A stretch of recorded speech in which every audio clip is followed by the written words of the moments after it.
Hi chickadees, hope you're doing well. So today is a little bit different because your agenda video is going to go over exactly what you're doing today. So what you're going to be taking a look at is an FRQ, and I want to go over some tips and tricks before that happens so that you can do the best possible that you can do. And I had a few folks asking me, and I think it's a great question, like, this is all review. If I'm not taking the exam, do I need to do it? The answer is yes. It's also classwork. Usually what I would do for those of you not taking the exam is I would give a final, a cumulative final. And since I'm not going to be doing that, what we're going to be doing is taking the review assignments and using that as a summative for all the things you know to identify those. So I hope that you are finding them not too difficult, and also like, oh, right, I remember all these things. So what we're going to take a look at today is FRQ tips and tricks. And if you recall, those are the free response questions. So today you are going to write a free response question. So before we do that, let's just take a look at some of the things that we should keep in our mind as we take this. So the first thing to look at when you're looking at a free response question is to look at the verbiage. So there's only a few verbs that you're going to see. The first one you might see is describe. So when you see the verb describe, you want some detailed sentences. Describe tends to be more specific. You want to ask like a relevant example you might use when you're describing something. So you might say that the map is not just something that shows you where cholera is, but you would describe like, oh, in this section we see it a lot more in less developed countries than we do in more developed countries. You might see the term apply. That encourages you to transfer your own knowledge to the outside world, or use different examples that you would see in the world. So like if I was going to ask you about what type of government is it, federal or Unitarian, you might say, oh, that type of government is Unitarian, similar to China's government. And you might see explain. So you want to give support. An explain verb is going to be like, here is this thing, and it is that way because, or I cut myself, sorry.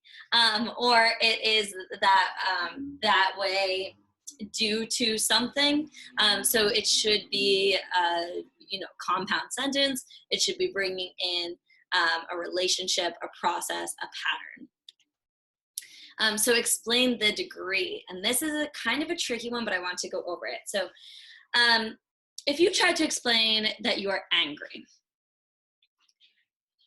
you would just talk about like, I'm so mad, I'm so frustrated, but then I want you to describe like the level of anger. That's when we're talking about explaining the degree. So like, I'm as mad as when you broke my PS4. And that was the most mad I could have been. Or like, I'm a little mad that there's like a pencil stuck in my ceiling, but it's also kind of funny. So explain the degree to which von Thunen models from 1826 is still viable in modern agriculture. And if we recall, von Thunen talked a lot about like everyone having German tastes, ox carts only being used.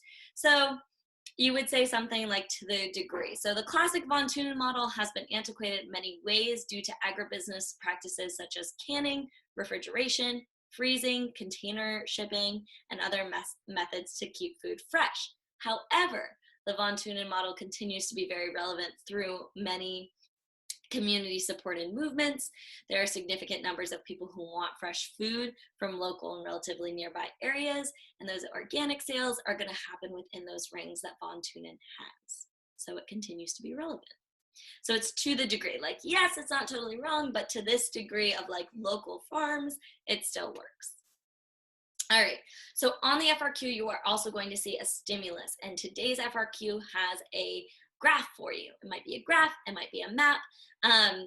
On the AP exam, for those of you that are taking that, there's going to be 2 stimulus in the first FRQ, which makes it worth more, and 1 stimulus in the second FRQ. The stimulus should be used. You should use it to help you get your answer and to help develop it.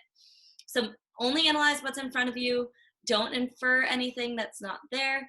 Don't try to like think it's tricking you. It's literally there to help you answer the question.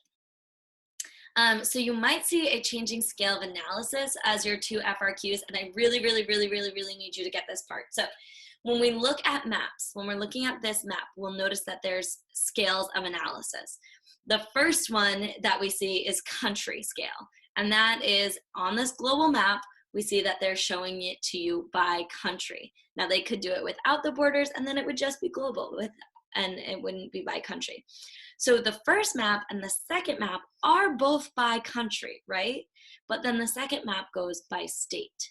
So changing scales, keeping in mind what scale they're showing you. Are they showing you internationally, which means you could describe, the different regions that's happening? Are they showing you nationally, which means that you want to kind of take a look at what they're saying about different regions of that country, or what they're even saying about that country in general.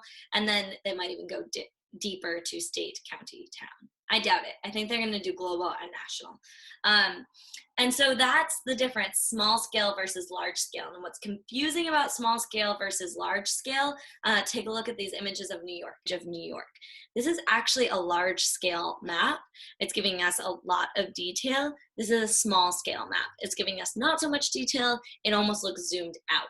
So what I want you to think of when you think of small scale is I want you to think of zoomed out, and large scale, I want you to think of zoomed in, okay? So it's a little confusing. They're kind of the opposite, but if you see that, I wanted to just lift that up for you. All right, hopefully this is going to show up. So a few other things to think about in your FRQ. Careful of some of the vocab that you might default to. It's social sciences. Geography is a science, so you want to be specific. So you don't want to say always, lots, bunches, never, like rarely ever happens, and always never ever happen, and never rarely ever happens. Good Lord. So think about always and never as like not the best place. You could say most often in LDCs, least often in MDCs, that kind of thing, but don't try to say always and never, because it's very hard with human behavior for that to be true. Avoid saying things and stuff. Try to be specific. Come back to the noun that you were talking about. Don't say you know what I mean. Sometimes I do know what you mean, but I can't give you credit when you say you know what I mean. So like if you don't have the vocabulary for it, go on the minimal side instead of the like, you get it, right? A few other things to think about with stereotypes in FRQs. So common mistake by AP Human Geography students is saying something like Africa is super poor. Okay, Africa is a continent. It's not uniform. The United States isn't even uniform, right? So be really careful. Be specific either by country or by region. So you could say Southeast Asia struggles more economically than Northeast Asia, and that would be true, right?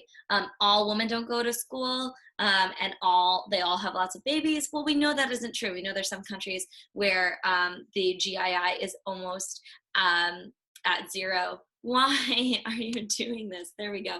And try to just like stick to what you actually know to be true, and avoid stereotypes.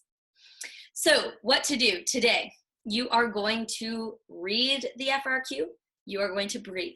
You are going to plan what you're going to write. You're going to breathe. You are going to type up your FRQ. You're going to breathe.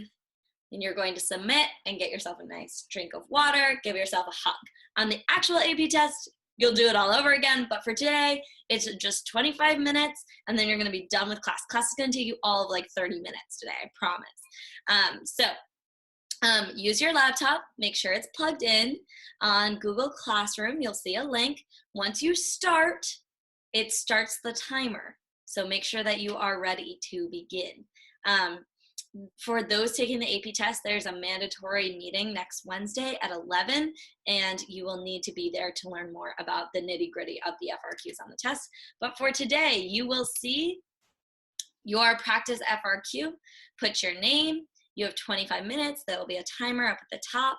There's a cheat sheet for the verbs and your questions. Remember to label them A, B, C as you answer them. All right, folks, you are amazing. Remember that you know this. Remember to breathe and give yourself a big hug at the end of it. So I miss you. Have a great weekend, and let me know if you have any questions.